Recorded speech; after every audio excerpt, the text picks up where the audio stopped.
Today, I'm with a man who needs no introduction. We have with us the one and only Mr. Bong Marcos. Hello. So happy to be here. Thank you very much. No, I thank you for taking the trouble. Thank you very much for allowing us into your beautiful home. Do you have a favorite part here in your house? Having grown up as a student, I got used to living in one room. So I have my desk in my bedroom. So I basically spend most of my time when I'm in the house. I was in there for 72 days. In your room? In the room. What were you doing inside the room? Driving myself crazy, basically. Well, when you're ill, you don't really mind the passage of time. So you're talking about the time when you got COVID. Yeah, when I got COVID. So if you're not feeling bad, you don't really worry about it. I knew I was better because I was getting very bored and just think, when can I get out of here? When can I get out of here? Do you have a morning routine po? Well, yeah. Like what time do you usually wake up? I'm usually up by 7, but after cleaning my teeth, I go straight to the computer and look messages and answer my mail and see what's happening, what I missed from the night before. So hindi kayo nagbe-breakfast? I fast. Is that the intermittent fasting? The intermittent fasting seems to work for me. Sometimes I forget that I fasted and haven't eaten, and I'll go and exercise. What's your exercise po? Gym. Because my schedule's so crazy, I can't do it like before. So that's what I do now. Just to have to stay fit, especially after COVID. It's my father's influence. My father was, before the term was invented, he was a health freak. And he would exercise at least an hour a day, sometimes twice a day. So you would see him exercise when you were regularly? He would bring us to the gym. He said, come, when we were little. Since you talked about your father, when you were born, he was already in politics. Yes. I became congressman in 47. And then senator in 57. That's the time you were born? That's the year I was born. Yeah. Actually, I think he was always in politics, at least in his mind.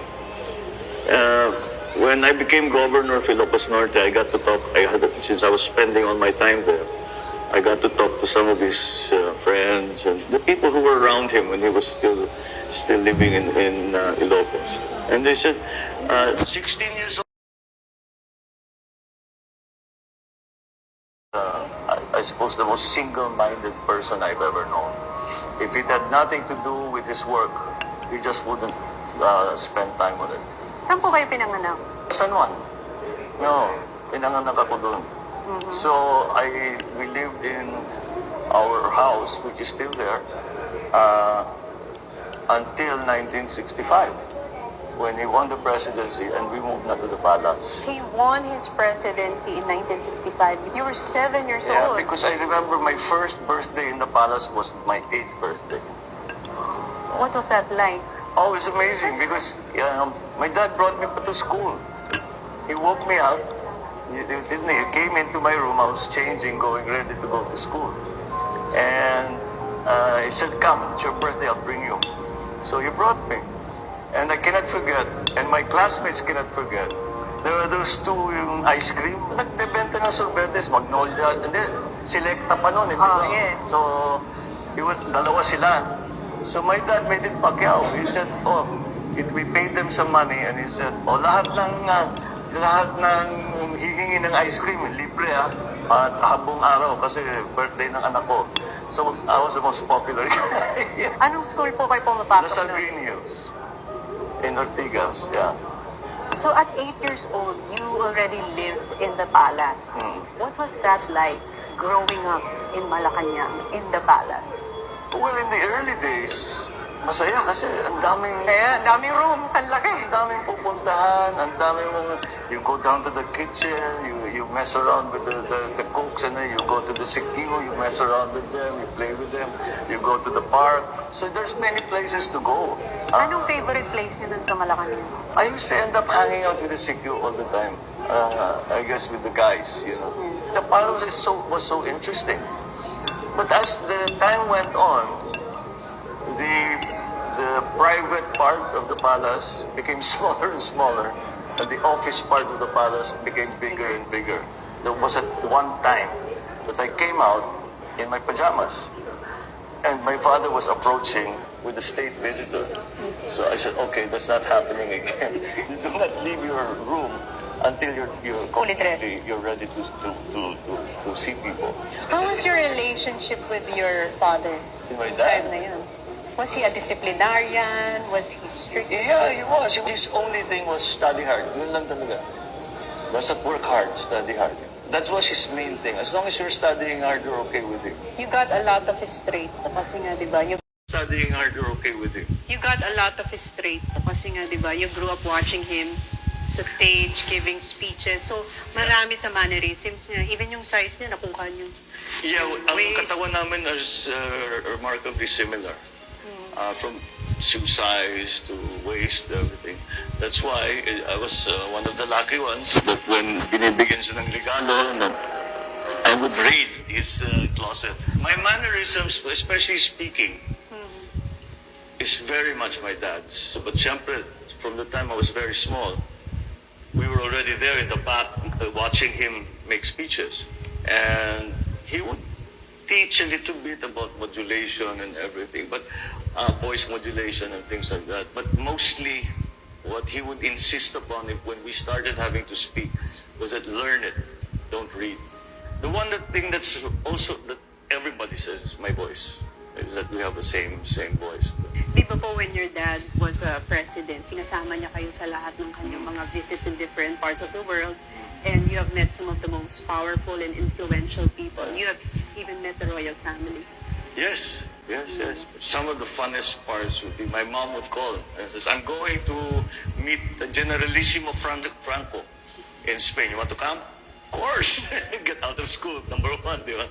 And I would go. I'm going to see the Pope. Sama kami.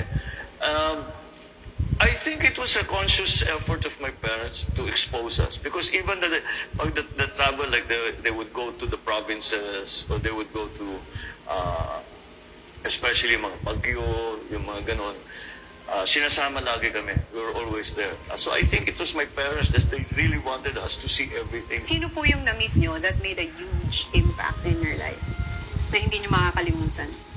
Madami masyado. I've met most of the popes.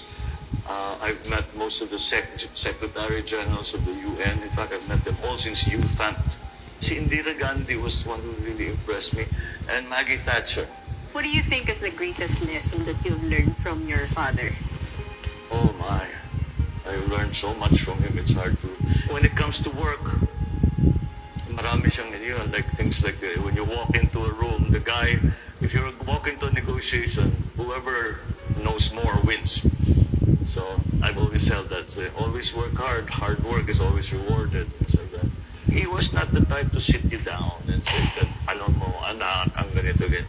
Hindi, basta say, ito yung gagawin natin. He would be with his cabinet members, and they would be talking about something pretty important. And he would suddenly turn to me, what do you think? It's like, Ilan taon kayo? I was 16, 17, he was already turning to me and said, what do you think? But you know, when he asks you a question, it's not because he wants to know the answer. He wants to know if you know the answer. He's testing you. Kasi nag-inaral na niya yan, alam na niya yan. So, I'm prepared. From your mother naman po. From my mother, well, of course, it's the same thing. My love of music, of the arts.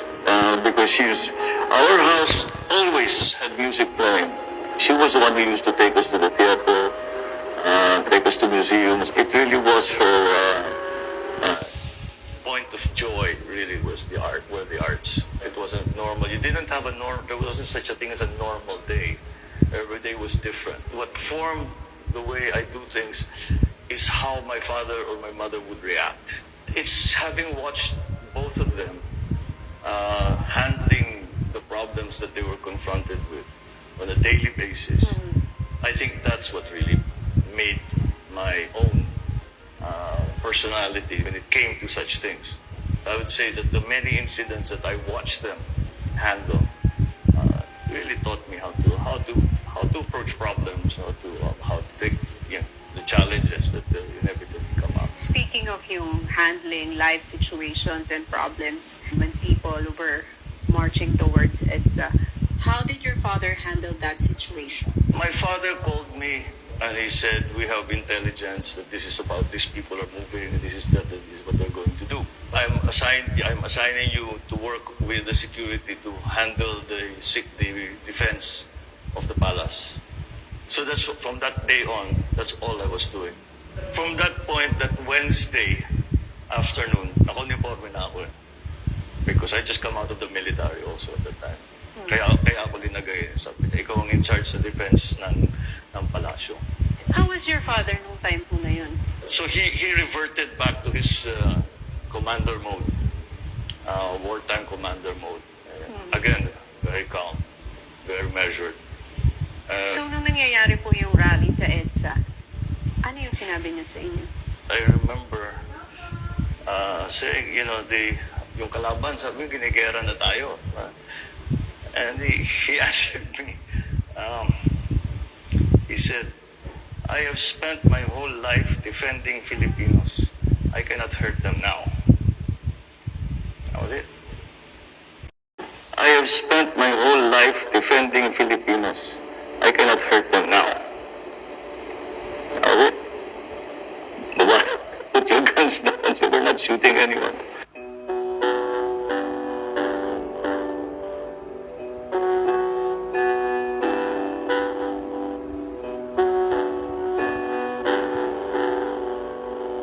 Were you scared nung time na yun?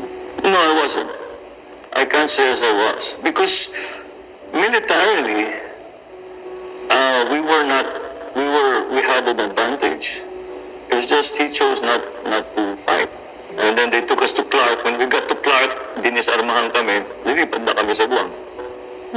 Which is what happened. How was your father when you were in Guam? He was ill. He wasn't well.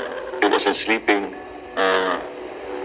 But again, he was still his old self. He was in that mode. He was in commander mode. Was there ever a time that he showed his vulnerability to you? He's a professional, so basta kung ano kailangan gawin natin. He didn't shirk away from any kind of challenge. Basta kung ano, hinaharap na talaga. Basta the opposite of vulnerable. Solution-based. Oh, absolutely. Mission-oriented ang tawag sa military. Mission-oriented. How was your last moments with your father before he passed away? They called us. I was in San Francisco, and the doctor started calling, and actually my sister said, "You better come back." So I rushed, took the first plane back to Hawaii, and that's it. And he had a kind of a seizure. His heart failed. And we were just watching him, trying to revive him. But, well, he didn't make it. And I remember I was hugging Irene, and we were looking, because we were asked to leave the room while the doctors attended to him. So we were watching him through the window. What was his last words with you na tumatak sa inyo talaga before he passed away? I remember he asked. Before he died, he opened his eyes and he just looked at me. And you're gonna make me cry. He just looked at me, and he closed his eyes again, and all the alarms went off. All the machines started beeping, and then all the nurses came in, all the doctors came in. We were hustled out of the room, and that was it. So there were no last words, but There was that last look. that was that last look that I will never forget.